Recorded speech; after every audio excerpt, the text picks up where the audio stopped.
So my dear students, today we have to start our new topic and that is voice. तो प्यारे बच्चों, आज हम लोग को वॉइस पढ़ना है, active voice and passive voice. तो आइए देखते हैं।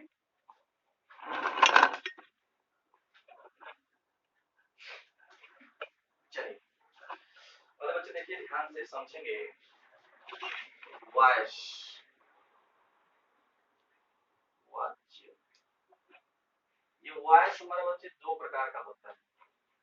वॉइस दो प्रकार का होता है। There are two kinds of voice. First one is active voice. First one is active voice, and the second one is passive voice. Passive voice. कर्तृवाच्य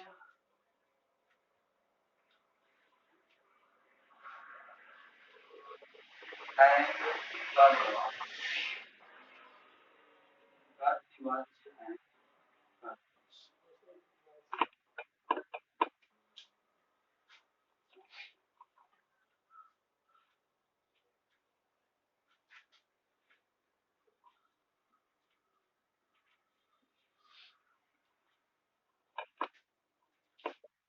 बच्चे, there are two kinds of voice. First one is active voice and second one is passive voice. अब हम समझेंगे बच्चे कि active voice क्या होता है, passive voice क्या होता है। तो active voice denotes the action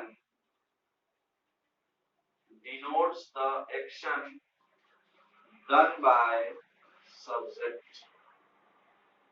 Denotes the action done by subject. Active voice क्या करता है बच्चे, एक्शन को बताता है, कर्ता द्वारा किए गए एक्शन को, कर्ता द्वारा किए गए कार्य को बताता है एक्टिव वॉइस। यानी कि जब काम कर्ता करेगा तो उसे बोलेंगे एक्टिव वॉइस, और जब काम कर्म करता है तो उसे बोलते हैं पैसिव वॉइस। ये करता है बच्चे denotes the action done by object, कर्म द्वारा किए गए कार्य बताता है। जैसे बच्चे आप लोग देखेंगे, ध्यान से समझेंगे। मैं कहूं वह पत्र लिखता है, वह पत्र लिखता है। बच्चे लोग ध्यान से देखिएगा, वह पत्र लिखता है। पत्र लिखने का काम कौन कर रहा है, वह कर रहा है, और वह क्या होता है, सब्जेक्ट। तो जब काम करता करेगा तो उसे बोलेंगे एक्टिव वॉइस। इसी बात को मैं ऐसे बोल दूं कि पत्र उसके द्वारा लिखा जाता है, पत्र उसके द्वारा लिखा जाता है। तो यहाँ भी लिखने का काम हो रहा है, इस सेंटेंस में भी लिखने का काम हो रहा है, और उस सेंटेंस में भी लिखने का ही काम हो रहा है। लेकिन अंतर है कि इसमें पत्र लिखने का काम वह कर रहा है, और इसमें पत्र लिखने का काम उसके द्वारा हो रहा है। यानी काम इसमें कर्ता कर रहा है तो एक्टिव वॉइस, और इसमें कार्य हमारा ऑब्जेक्ट कर रहा है, कर्म कर रहा है, इसलिए इसको हम बोलेंगे पैसिव वॉइस। चलिए, तो he writes a letter, he writes a letter, और यहाँ हो जाएगा a letter is written by him, a letter is written by him। अब ये बच्चे कैसे, यहाँ पे इज लगा है और क्यों थर्ड फॉर्म हुआ है, क्यों बाई लगा है, इसका हम रूल्स पढ़ेंगे। तो चलिए,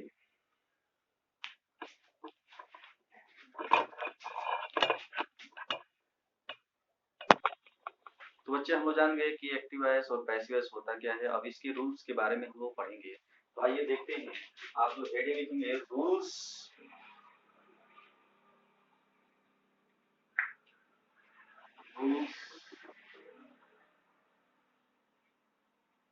for active and passive voice. Rules for active and passive voices करने को बेहतर रहेगा, एक्टिव एंड पैसिव वॉइसेस।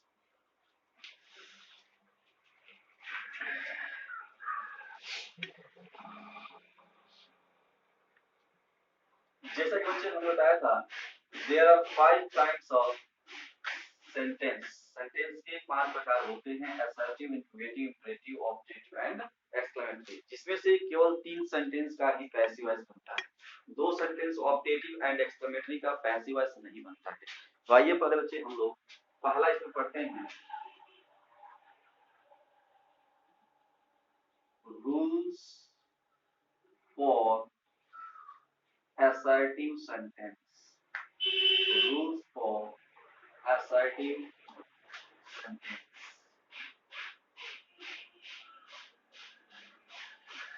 देखिए बच्चे ध्यान से, जैसे कि हम जानते हैं बच्चे कि assertive sentence 2 प्रकार का होता है, affirmative and negative. Affirmative and negative. Affirmative and negative. अब बच्चे लोग इसमें affirmative का हम रूल्स जानेंगे। affirmative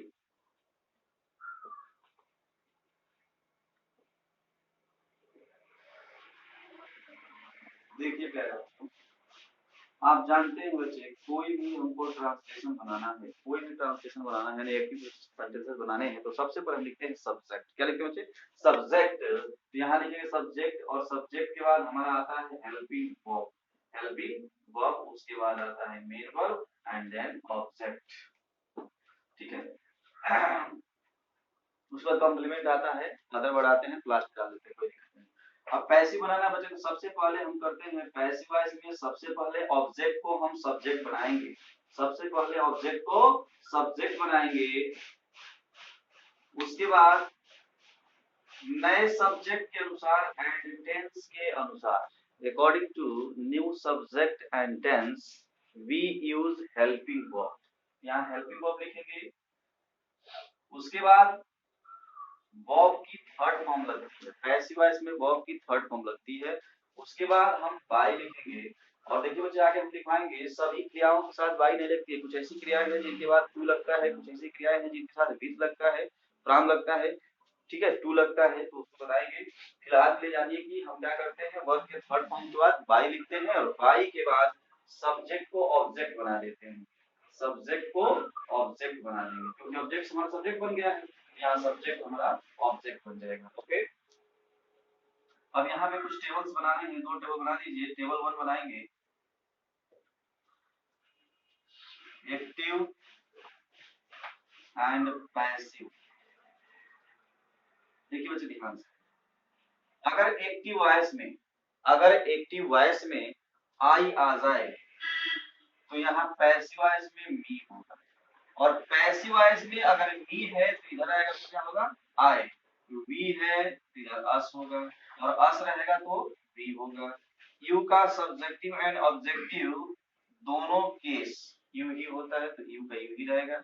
उसके बाद बच्चे ही का ऑब्जेक्टिव केस हिम होता है, और हिम का सब्जेक्टिव केस ही होता है। सी का हर होता है, और हर का सी होता है। दे का देम होता है, और देम का दे होता है। कोई अगर नाउन आ जाए बच्चे, नाउन यानी नेम आ जाए, कोई भी नेम, तो नाउन का नाउन ही रहेगा, चेंज नहीं होगा। फिर टेबल 2 में हम देखेंगे helping verb. Table 2 helping verb, देखिए ध्यान से समझेंगे बच्चे। जैसे कि हम जानते हैं कि हमारे टेंसेस कितने होते हैं, 3 होते हैं, 3, और तीनों के 4 क्या होते हैं, प्रकार होते हैं, यानी कि 4 क्या है, 12 होते हैं, जिसमें से केवल 8 का पैसिव वॉइस लगता है। ठीक है, केवल 8 का। तो ध्यान दें बच्चे, ये हेल्पिंग वर्ब का हम टेबल बना रहे हैं, आप ध्यान से देखेंगे। एक्टिव वॉइस,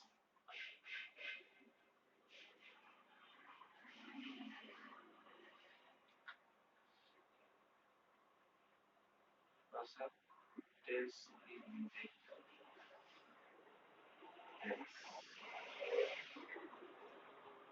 बोलिए बच्चे, काला टेंस क्या होता है बच्चे, प्रेजेंट इंडेफिनिट।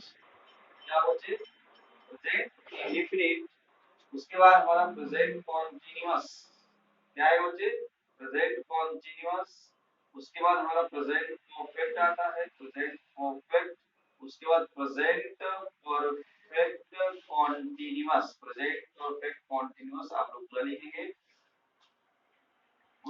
बात करते हैं पास्ट की, तो पास्ट इंडेफिनिट होता है, पास्ट इंडेफिनिट, उसके बाद पास्ट कॉन्टिन्यूअस, उसके बाद पास्ट परफेक्ट, उसके बाद past perfect continuous, past perfect continuous.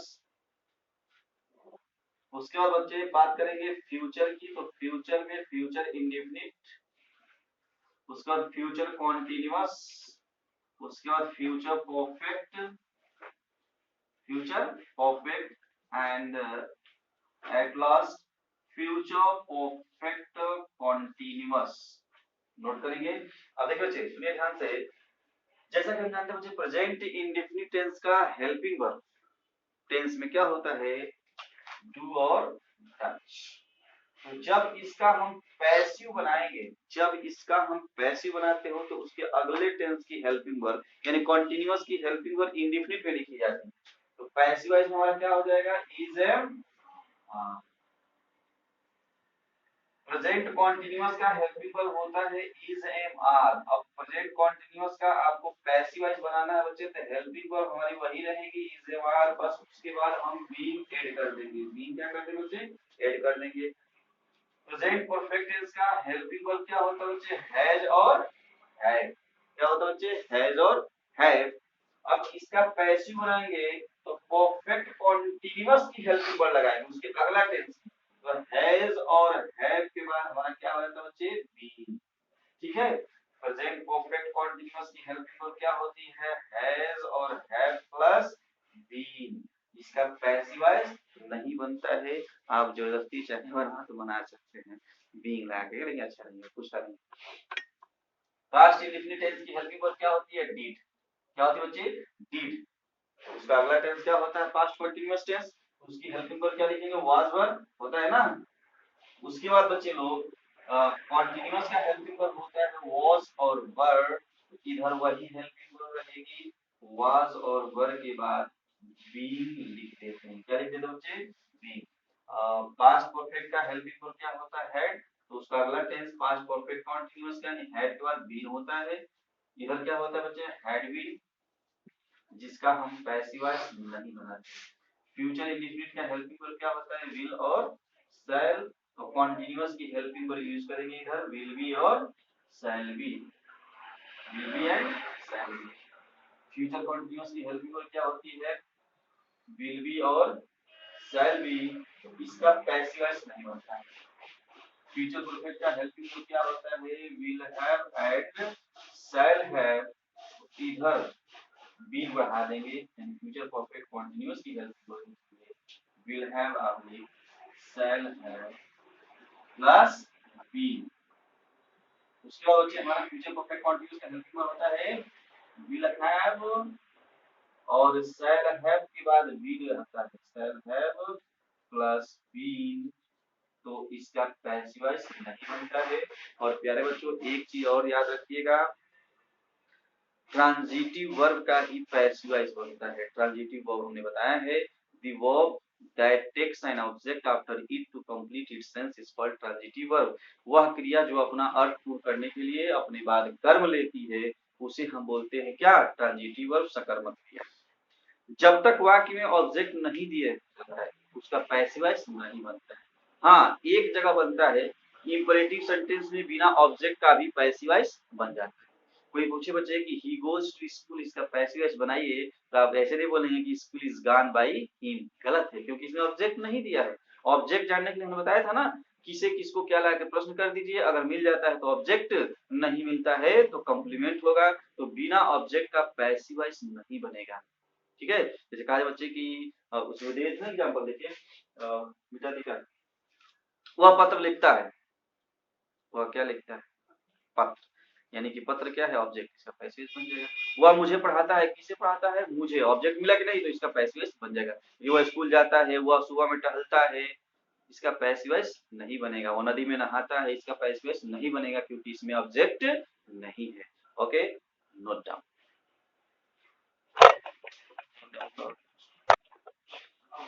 चलिए बच्चे देखते हैं एग्जांपल।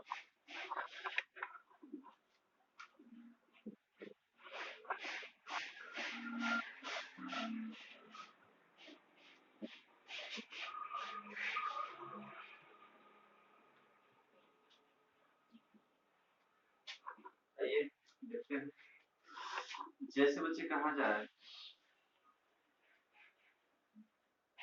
ही टीचेस मी, वह मुझे पढ़ाता है, ही टीचेस मी। तो बच्चे इसको पैसिव बनाएंगे तो क्या करेंगे, सबसे पहले हम ऑब्जेक्ट को सब्जेक्ट बनाएंगे। तो इसमें ऑब्जेक्ट हमारा क्या है, मी, और ये हमारा सब्जेक्ट है। तो ऑब्जेक्ट को सब्जेक्ट बनाना है, तो मी को जब सब्जेक्ट बनाएंगे तो आई हो जाएगा। तो ये कौन सा टेंस है, प्रेजेंट इंडेफिनिट टेंस। तो प्रेजेंट इंडेफिनिट टेंस का जब पैसिव वॉइस बनाते हैं तो प्रेजेंट कंटीन्यूअस का हेल्पिंग वर्ब लगता है, यानी आई के साथ इज एम आर में से क्या रखेंगे, एम, और उसके बाद क्रिया का थर्ड फॉर्म लिखेंगे, वर्ब का थर्ड फॉर्म, टीच का थर्ड फॉर्म टॉट होता है, तो लिखेंगे टॉट। उसके बाद लिखेंगे बाय, और उसके बाद सब्जेक्ट को ऑब्जेक्ट बना देंगे, तो ही का क्या हो जाएगा यहाँ पर, ही। बन के तैयार हो गया, वह मुझे पढ़ाता है, यानी कि मैं उसके द्वारा पढ़ाया जाता।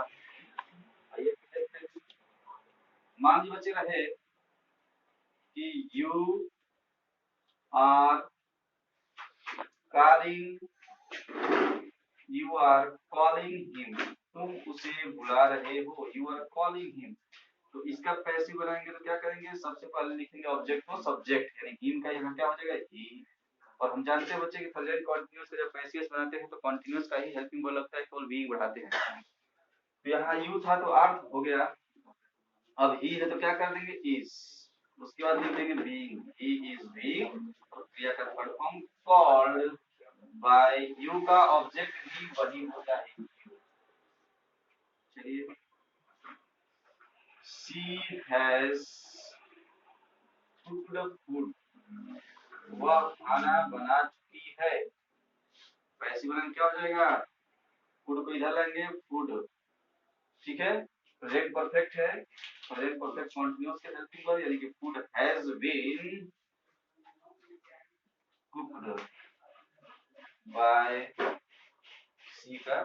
ये बच्चे प्रेजेंट का खत्म हो गया, पास्ट का देखेंगे एग्जांपल।